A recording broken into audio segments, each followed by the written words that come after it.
You seem mad. Want some cake? No, get out. You sure? Get out. Get out. Come on, it's chocolate flavored. You like chocolate? I said get out. Okay, fine. More for me then. It ain't easy being a Coyotes fan. And it ain't easy being a Coyotes fan living in Alberta. To the north of me are the Edmonton Oilers, and to the south of me are the Calgary Flames. And here I am, smack dab in the middle. So join me for season 1 of the Albertan Coyotes Fan, where I talk about the Arizona Coyotes, the 23-24 Arizona Coyotes. Let's see if we make the playoffs this year. Stay howling. Go Yotes!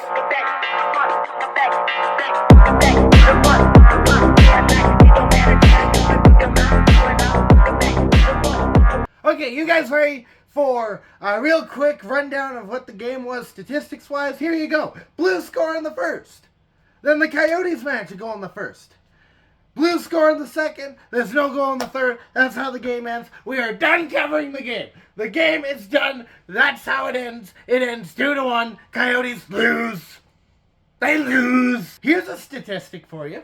We're halfway through the game. So that's the first period plus half the second period. The Coyotes had 7 shots.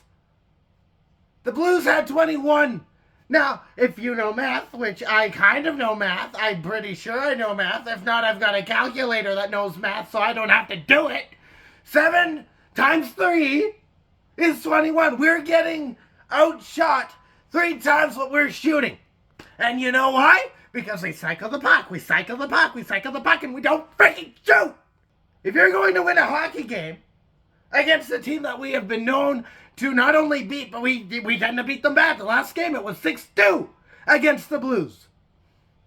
If you're going to play in a game where you want to beat this other team, it doesn't matter what team it is. It could be Edmonton, and Edmonton's doing really terrible right now. It could be San Jose. San Jose also doing really terrible right now. They did win against the Philadelphia Flyers. And thank goodness we have Vejmelka in net, because this game was 2-1 because of Vejmelka. It had nothing to do with the defense. It had nothing to do with the forwards. It had nothing to do with any of the play that was actually happening on the ice. It was all because of Vejmelka. And if you're going to rely on Vejmelka for everything, lose all the rest of the games. This is not how a team should be playing. We should be making shots at the net. We should not be giving the puck away all the time. And for the love of Mike, what happened with the penalties? Yeah, the Blues got penalties. Yeah, they killed them off. What are we doing? O'Brien! I don't know what kind of brain cell you lost, but I don't think you're supposed to cross-check a guy and then after the cross-check go and start beating the crap out of everyone else. You got 4 guys around you who are all coming in to beat you up, and even after getting roughed up really good, guess who goes to the box? You! You go to the box! And you went to the box for 4 minutes, and then right after that, another Coyotes player takes a penalty, which is just great! And now we're down 5-on-3 because O'Brien took a double minor on something where if he had a couple brain cells that had some ice on them, maybe he wouldn't have done that, because he should have cooled off. He should just drop down to the ice, put his face right against it, and just sat there for a minute. Luckily, the Coyotes only held the Blues to 2 shots in that whole 4-minute whatever it was. So that's great. And on each power play, the Blues fan base is just woohoo, woohoo. And the broadcasters, man, I have been looking all over the place, and I think it's because this whole TV deal is still in the works or whatever it is. They're on scripts. They are on scripts. But I cannot, for the life of me, find anything on Sportsnet Plus where I can see the Coyotes broadcast. So I'm stuck listening to the Blues being all pissy for every little thing. Everything. Everything the Coyotes are doing. It's, we're going to complain about this. We're going to complain about everything. There were like, I think I could count on one hand how many times they actually looked at the Coyotes and they said, oh, that was actually really good. That was a good play. And finally, like, we're in the third period, and we're finally starting to wake up a bit. And we're nearing the end of the third. We're into, like, the last 5 minutes. and the puck gets tossed back, and it hits the stick of Dursey, and it bounces up, kind of goes off the body, and it lands back on the ice. And this is a complaint about the broadcasters and the offside official, because I'm going to start with the broadcast first, in that they were making an excuse that, oh, it's a really hard job. It's a really hard thing to keep a watch for. It's a really hard thing to really know because it's such a fast-paced game. Okay, that's nice. Now, here's the complaint to the official, which ties into the broadcast thing. That's your job! That is what you are paid to do! You are paid to watch the puck and see if it crosses the line or if it doesn't. That is your job. That is all you have to do. And you're standing there, you're looking across the line like this, and quite frankly, I mean, I understand they miss all these calls all the time. And then it turns into a review, and everyone's all up in arms because, oh, well, it shouldn't matter because it's like a centimeter off the line. But it doesn't matter, that's the rule. The Coyotes had a really good chance. They were cycling the puck and doing a whole bunch of stuff without shooting. But they looked like they were about to start their shooting stuff.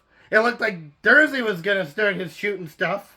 And the play gets blown dead because the referee, the offside official, who has a job of watching for offsides, can't do his freaking job. All in all, we're playing against 3 different teams. We're playing against the NHL team, we're playing against the NHL rulebook, and now we're playing against ourselves because we don't know what the hell we're doing. As if you couldn't tell, I am very, very much angry because I have seen this team go from bottom of the barrel, rise up, 2019-2020 play-in round. We got into the playoffs because the play-in round was essentially all the people outside the playoffs could play into the playoffs. It's called play-in. I got to see the Coyotes actually do something there. They got into the playoffs beating the Nashville Predators, and we played against Colorado. Colorado beat us. I think it was a sweep if I remember correctly. And then we fell off again.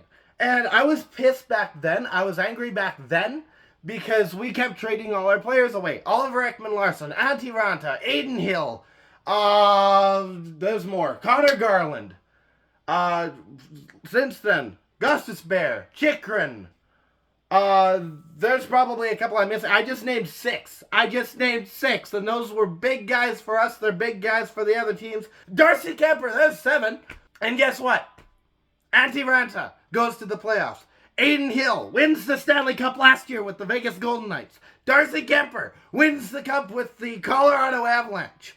I just named 3 goalies. We have a really good goaltender unit, coaching staff, what have you. We have that really down pat. We are sending away all our great goaltenders, and they're going off and doing great things because we only focus on the goaltending. Everything else sucks.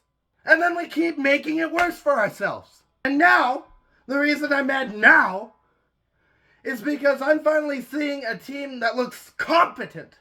That looks like they can actually do something. And they've proven they can actually do something. And they go out on the ice against the St. Louis Blues, which last time they did something. They won 6-2. And they go out and they play like they've never touched skates in their life. Like this is preseason. I laughed when the broadcast said, oh, this is being played like a playoff game. No, it's not. Maybe the Blues are playing like it. We're not. We're playing like this is the last game of the season and we're at the bottom of the league. We're not. And then the Coyotes go and they play against Nashville, which last season they were fighting for a playoff spot, and we better believe that they're going to be fighting for that again. So we have to be ready for that. We cannot pull what we did tonight and expect to beat the Nashville Predators. We need to be shooting, quite frankly. We need to be taking shots at the net. We need to be making dangerous chances. And we can't do whatever it was that we did tonight. We can't. We can't if we want to play in this league and play to the top of this league. So with that all being said, I will be back here on Remembrance Day up in Canada. It's Remembrance Day on the 11th.